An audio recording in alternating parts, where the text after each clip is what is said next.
Cool.fm is the perfect station for music lovers who enjoy a mix of adult pop, modern country, and classic hits. Our unique blend of different genres creates an awesome listening experience that you won't find anywhere else. With Cool.fm, you don't have to constantly change stations to hear the music you love. Just download the Live 365 app and start listening to our curated selection of modern adult and country hits, as well as the classics you know and love. So tune in to Cool.fm and start enjoying the best of all your favorite music in one place.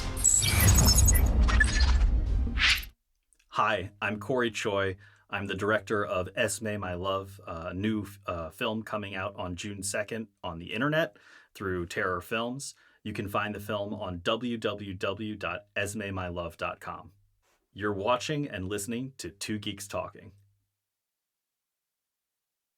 Good morning, afternoon, evening, everyone. Two Geeks Talking is an entertainment industry interview show where we interview the creative people from the comic, film, TV, movie, and video game industries. And of course, I'm your host, Kurt Sasso. We are joined today on a genre of entertainment that I have not had in a long time. We are joined by the ever-talented director and writer of an amazing suspense thriller film, which I'll let him describe the name of it. Joined by the ever-talented Cory Choy. How are you doing today? Hey, thanks for having me. I'm excited to talk about the film. We're, of course, talking about Esme, My Love. Love the trailer. Love the stills that I got here. Amazing actresses. For those that don't know anything about yourself as a creative person, though, tell us who you are and what you're bringing to Two Geeks Talking. Oh, sure. I'm Cory Choy, and I'm a director. I'm a filmmaker. I own Silver Sound in New York City, which is a sound post-production studio, also team of location sound recordists.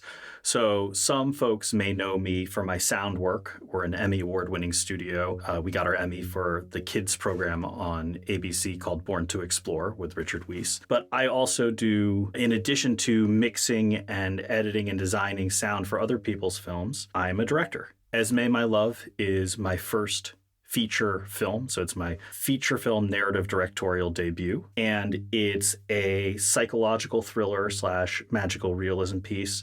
We're really excited to have gotten distribution in the United States with Terror Films.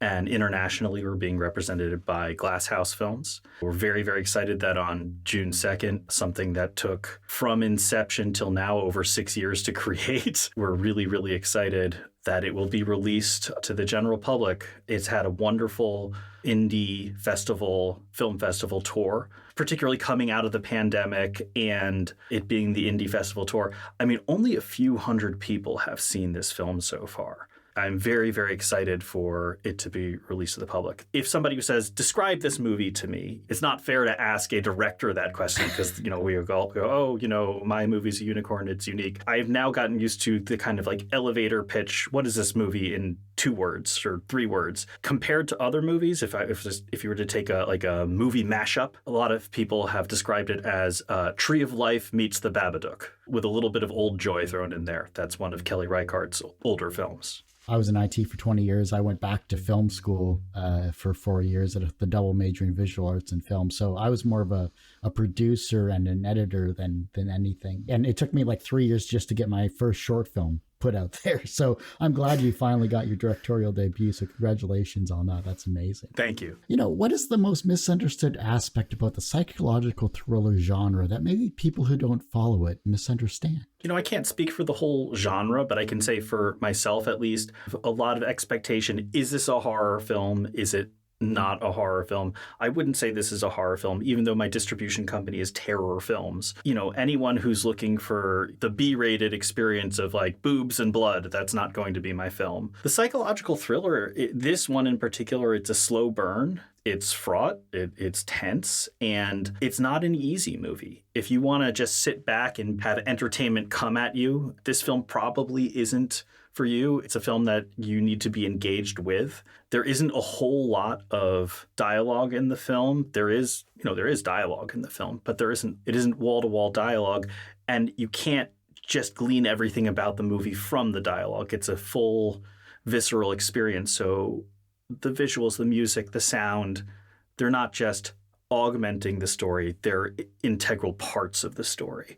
So it's really important for you to turn up your headphones, have nice headphones, watch it on as big a screen as possible, because it's not necessarily a simple film, but it is a very engaging one if you let it be. So then how did you approach filming this emotional journey of a mother coming to terms with her daughter's illness? Or is she, is what I'm going to say. This is really the story about a mother-daughter relationship. This is the story that explores that relationship. It's a very unique sort of thing. There's a relationship between a parent and a child is very unique, but there's something very special and different about a mother-daughter relationship. There's a time in every person's life when they realize that their parents may not be infallible, and that's a very pivotal time in every person's life. This kind of explores that a little bit.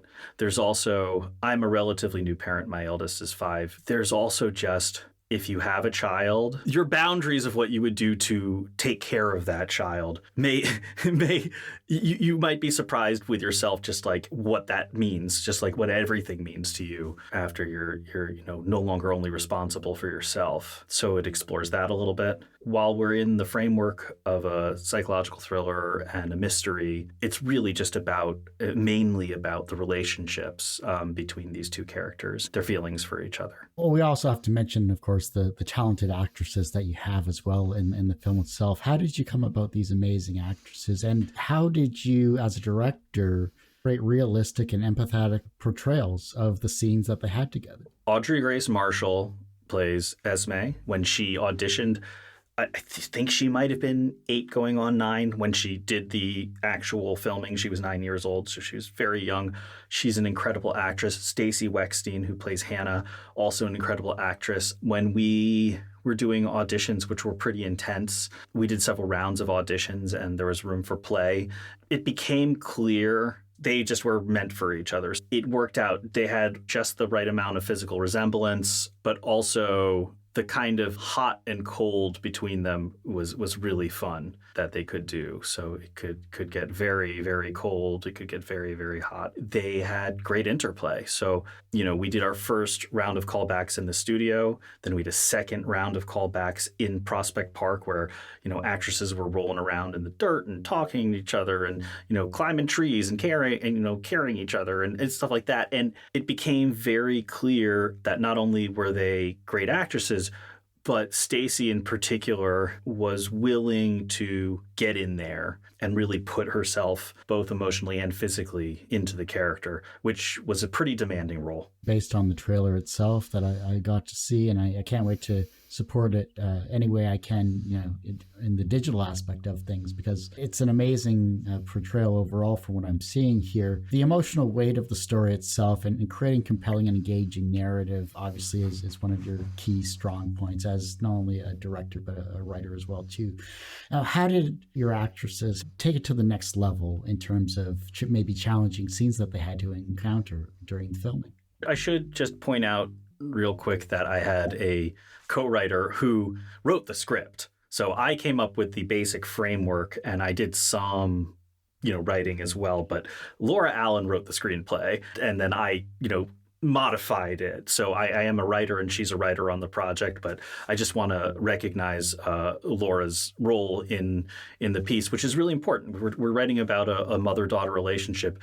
There better damn well be a woman writing this with me. It can't just be me. In terms of what Audrey and Stacey brought to the scenes, they're different. Audrey, working with a child actor is very different than working with an adult actor. First of all, you're working with that actor and they're also their acting coach, who in this case was Audrey's mom, Heidi, who is very good. So it's every bit as much, I think, on their acting coach as it is on them, because they almost need an interpreter between the director and them sometimes. Not always, but sometimes. And having Heidi there was really, really helpful because, Audrey, she's 9 years old, but she's just so well-spoken. She's got such a good vocabulary. She can read. She's like really well. She's so sharp. You forget she's a 9-year-old girl sometimes, but like between takes, she's got her stuffed unicorn. She's cracking up, she's cracking me up and,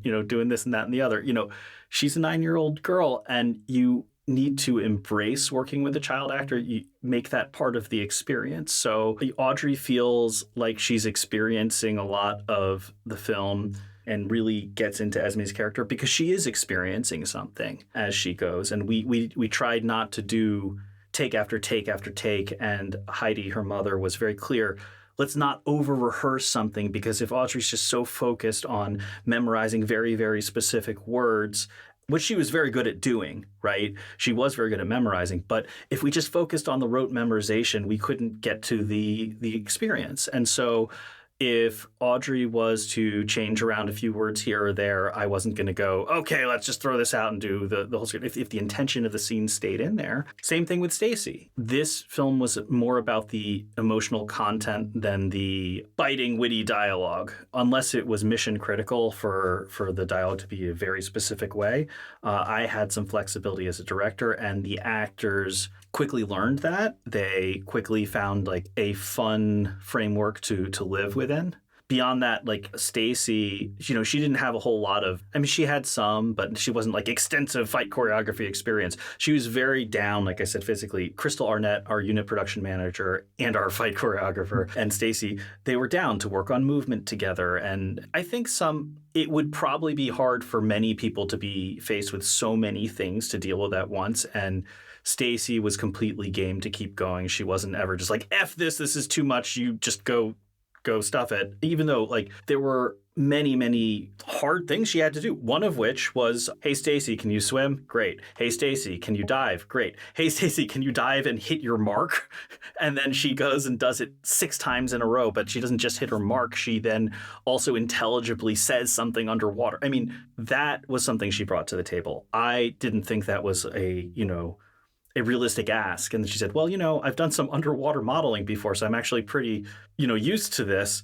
Do you think I should do X, Y, Z? And I was like, yes, please. But, I didn't think that was a reasonable ask. And she's like, well, I can do that. Stacy would do certain things like that in multiple different ways. It was very exciting. I was going to ask, what was the most challenging scene for you to film? Underwater is usually pretty difficult, but I'm glad everything worked out well for you. But no, it didn't actually. Oh, no? The underwater stuff that we did was actually a reshoot, because the first time we went to film the underwater stuff, we get out to this island location, we take a ferry, we could only get there once. It was a very, very small indie budget. We only had a $90,000 shooting budget. So we get out to this location, and we only had 13 days of principal photography. I think it's the last day of principal photography. We get out to the space, maybe it's the second to last, I forget.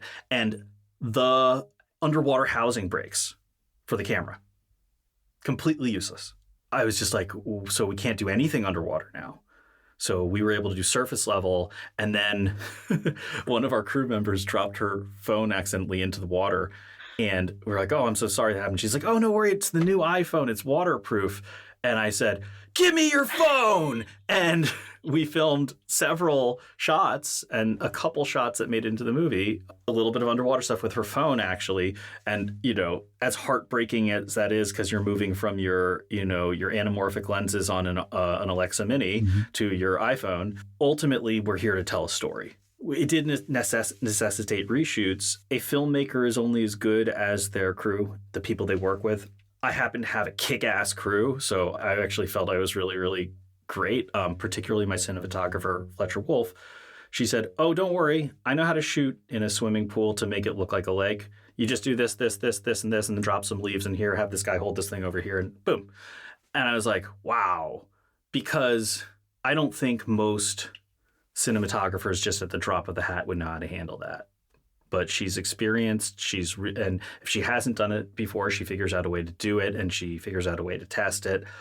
She's absolutely remarkable. So, there were a lot of challenges, and there's always challenges with indie filmmaking. Many of the challenges were of, just of my own making. And then the biggest challenge was, how do you do something with a very limited amount of money? So everyone's like, what would you do differently next time? Somebody should give me a whole lot more money. And I should just be able to solve problems by spending money. Because it's funny, a lot of people say, oh gosh, on that Hollywood film, they overcame this, that, and that. It's like, you just spent lots of money and got really talented people to dedicate time until they figured out how to do it. On an indie film, you don't have that giant pool of money. When something goes wrong, you can't just build it again. You have to do something else. And so I'm extremely proud of the fact that, no matter how well you plan, and we planned very well for this film, things are going to go wrong. For instance, our picture car. One of the very first shots of the film, I had to wrap the crew because we were getting, we were about to hit overtime, had to treat them properly like human beings. So they wrapped, and I said, oh no, we were so far behind, we got to get the shot of the car. So my director of photography said, you know what, I'll come, don't worry about it, we'll put in a couple hours, just me and you. The car's engine cuts out. We're at the top of a hill. The power steering obviously doesn't work anymore. So I get in the car, we turn on, the only thing that works are the lights because the battery is not quite dead. And we push the car down the hill. She's at the bottom. I'm steering this dead car with the lights on, with no power steering, get by her and figuring out, okay, when I get past her, now I got to figure out how to get this thing into the grass because I can't just leave it in the road. And that's the first shot, or one of the first shots of our film. Wow. And, so yeah, and that's just, one example. Indie filmmaking, when you make a movie, and as someone who's made movies yourself, I'm sure you understand, like, that things just happen. Yeah, it's amazing what you can overcome. There was one point we were filming and we got surrounded by cops. And it was just because we were in a warehouse, and apparently they were doing a sting on the warehouse that was beside ours. And so we were doing a shootout scene, all fake, no flash or script. Oh my goodness! And so they surrounded us. I mean, we got great footage of it. Don't get us wrong, but when you're surrounded by cops with guns drawn and you're trying to shoot a shootout scene, I mean, it adds realism. Don't get me wrong, but we couldn't use the film. We couldn't use that footage.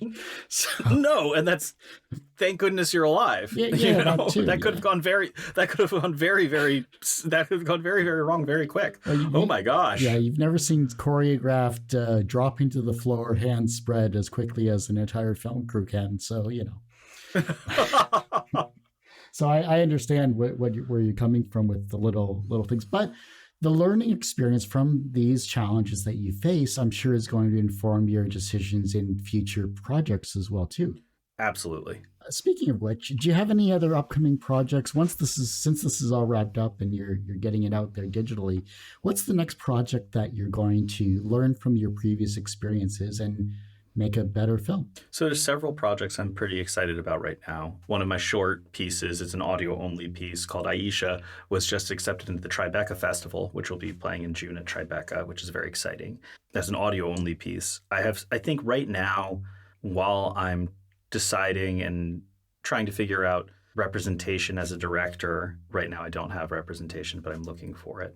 While I'm figuring that out, I'm going to be concentrating primarily on audio-only pieces because with the resources I have here at Silver Sound, those are going to be the most attainable, and I won't have to wait for larger amounts of funding to get things done because I can use the resources available to me. So I have that short piece in Tribeca I'm very excited about. I have two narrative sci-fi horror, one of them sci-fi drama, another one podcasts, one that I'm going to produce and one that I'm going to direct. It's going to be about 8 one-hour episodes per project. One is called Demo Duck, and the premise of that is imagine if everything wrong about the internet and social media was actually rolled into a living being. And that internet demon decided to take the form of a popular kids cartoon show character and inhabited that cartoon character and started causing mayhem. So that's Demo Duck. And then The Ark, which was written and created by my friend Lewis Gordon, which I'm helping produce. In a world where climate change is happening, what's it like to have a child in a society and in a place where resources are dwindling and even just being there physically is a big question. And, how do you have a child in that kind of world? And there's a big twist that I won't tell. It definitely has some, I guess, Matrix-like parallels. What was the first experience where you learned that language had power? Oh, gosh. First, anything is really hard for me to know. Language has incredible power. I can't remember the first time I realized it, but I can tell you my entire life, language has, particularly now. I think one thing that really brought my attention to language was George Orwell and Animal Farm. And I think maybe that's when I really, really just when it was brought to my attention to how You could use language for evil. Animal Farm left a huge impression on me. And I can't even remember the exact plot twists and turns, but I can tell you that when I see myself and I'm encountering this kind of weird dystopic doublespeak that modern politicians use, I just think Animal Farm every single time. Without that book, without that rubric, I think I'd be completely lost. I think George Orwell did such a service to me and so many others because it's just like, no, it's that fucking pig. He's doing it again. And he's saying the exact opposite of what he means. But what? And the cognitive dissonance, I have a tool, I have a weapon, I have a place of safety, and it's Animal Farm. I encourage everybody to read that book because language is so powerful. It's something that's wired into our brains and our beings and as a person, and it's so powerful and it's so dangerous. It can do so many beautiful things as well. I think I was most tuned into it. Yeah, I think that's the right answer now that I thought about it. Everyone usually asks, what's the wisest piece of advice or what's the most bullshit piece of advice you've ever received? But what is the second wisest piece of advice that you've received that has stuck with you in your career? The second wisest piece, I mean, there's lots of advice. Very bad at ranking things because there's so many different things. I can just tell you one piece of advice that has really stuck with me. Do you want me to speak something a very technical thing that I have now just done? Or do you want me to talk about like a more like general, like bring this along with you? Do both. Give me both. A very simple technical thing. I studied with sound master craftsman Bern Hayden, and he said, when you're mixing, if you're going to sit in a chair, it better not have arms. Don't slouch. Your body, your posture, alert mind, alert body, better mix. And he would always mix standing up. And subsequently, I always mix standing up. I think it served me incredibly well. Because if I didn't mix standing up, sometimes I might just fall asleep at my chair, just to be honest. But two, it keeps me alert. It keeps my body there. It keeps my mind sharp. And I'm really grateful that he gave me that advice. I hadn't ever seen anybody do or say that before. It served me incredibly well. So that's just like a very simple piece. In terms of like how to be a person, advice. Shut your mouth. I say things, I always say what I feel, and I stick my foot in my mouth sometimes because shut your mouth if you don't know the person and you're not sure how they're going to receive it, don't be too familiar too fast. Because when I have accidentally and unfortunately, really upset people because they didn't understand who I was or what my intention was. And when I said something, they only saw it on face value and only had the other people they had encountered before to weigh it with. And, I hurt some feelings and I angered some people and I creeped out some people by just not thinking about what I'm saying. It could be something as simple as like, wow, I really like that dress you're wearing. My grandma used to have a dress like that. And that my grandma is very important to me. But to someone who doesn't know my grandmother, I really offended somebody when I said that. It took me a while to realize, they must really not like their grandmother, or they don't like the association with being old, or they don't. So as a half Chinese person, you respect, as a Chinese person, you respect and you revere age, and you to say, hey, you're on the same plane as my ancestor, my grandmother, that's a compliment to an American. We do not respect our elders. We don't revere age. We think it's like some sort of weakness or something, or something that's cheesy, or to be like, because our older generations did such a good job mucking up things for everybody. There's just a totally different cultural thing to say, you remind me of my grandmother, depending on which culture you are. And so I said this to somebody who is American. I was coming at it from a place of earnestness, but I really offended them.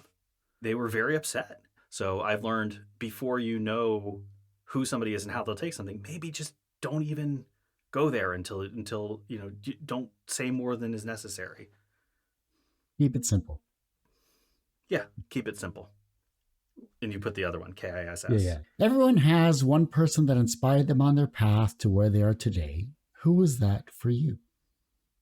Wow. There are so many people that inspire me. I think the person I'm going to highlight right now was my paternal grandmother, Grace Choy. I named my daughter after her, Grace Choy. Grandma Grace was a bit of an iconoclast. She was very, very proud American, but she's Chinese American. I'm half Chinese. I think of all the people that I would like to inspired and I want to be more like, it always comes back to my grandmother Grace, whether it's through her persistence, her ability to really truly empathize with everybody, her no nonsense, cut the crap attitude, and her insistence that just being a little bit different, being a little bit original is very important. You need to stand out from the crowd. I remember, this is the worst advice ever, but she was always telling me to crumple up my college applications or maybe spit on them or something so that the paper was a little bit different. So it would just come out from the stack a little better. I was like, that's terrible advice, Grandma. And she's like, do it.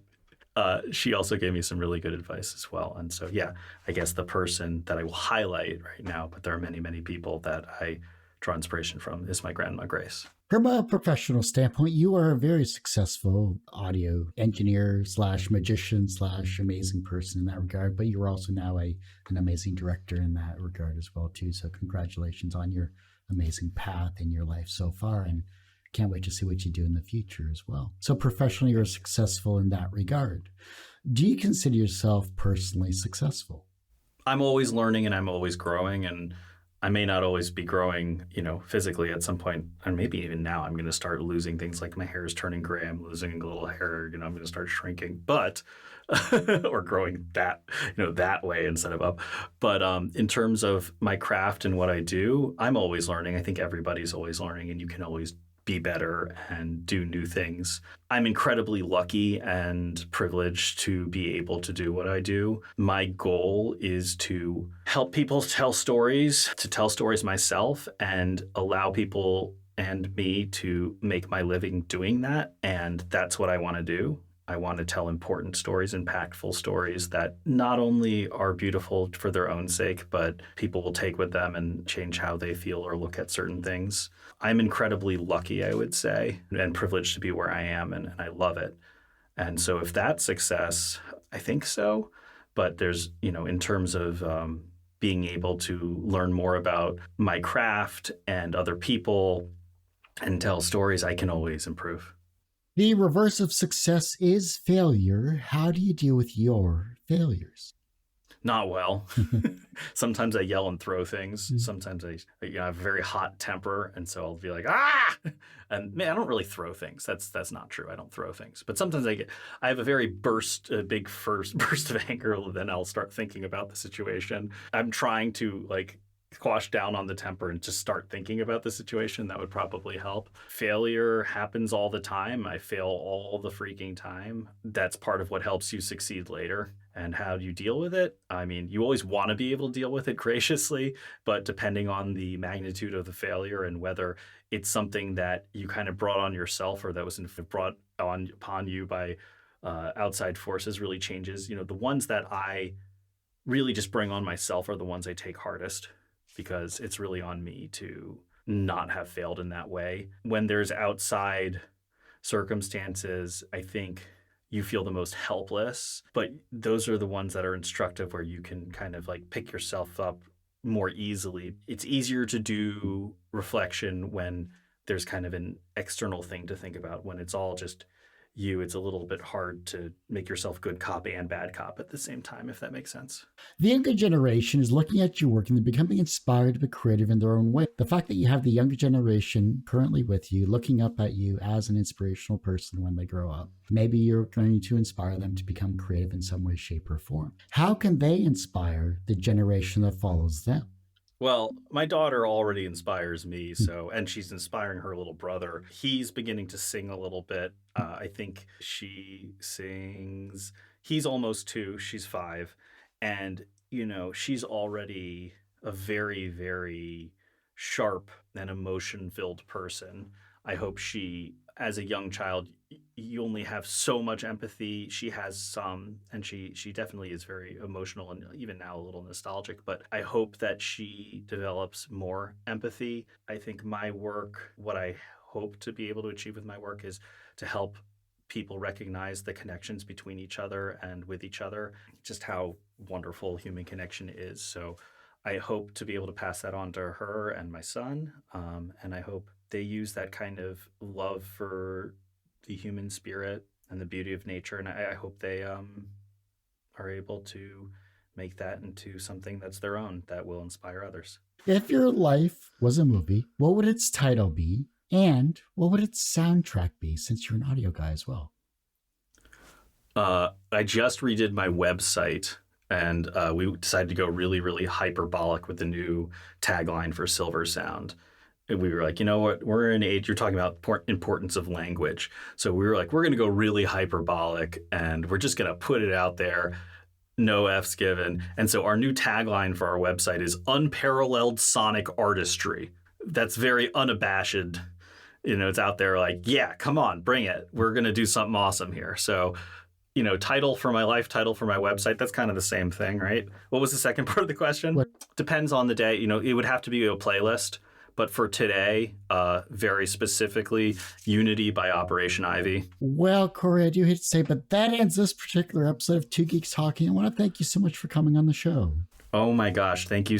It's a real privilege to be on the show. Thank you. If people want to see my film, if they go to esmemylove.com on June 2nd when it comes out, you can just go to esmemylove.com. It'll take you to all the different flavors on the internet. You can watch it there. If you want to get a DVD or a Blu-ray, you can order it directly from the website, and we will be burning them one at a time and sending them out because we don't know how many people like physical things anymore in this weird digital world. But I personally value physical pieces, so it was very important to me that at least it would be possible for people to get a DVD or a Blu-ray of the film.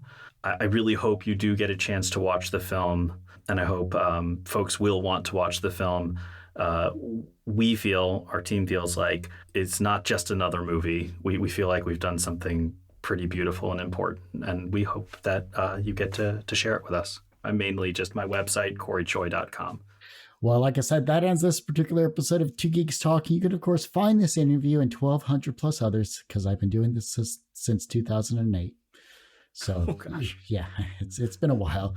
On our website, tgtmedia.com or twogeekstalking.com. Our website's going through a revamp, so you can find us on our YouTube channel, which is youtube.com/TGTmedia. The podcast is back after 12 years because reasons, and I'm only one person, which is twogeekstalking.podbean.com, or just search for Two Geeks Talking on any of your favorite streaming services like iTunes, Spotify, and everything like that. And as I say every week, everyone has a story to tell. It's up to me to help bring that out. Thanks for listening and watching on Two Geeks Talking.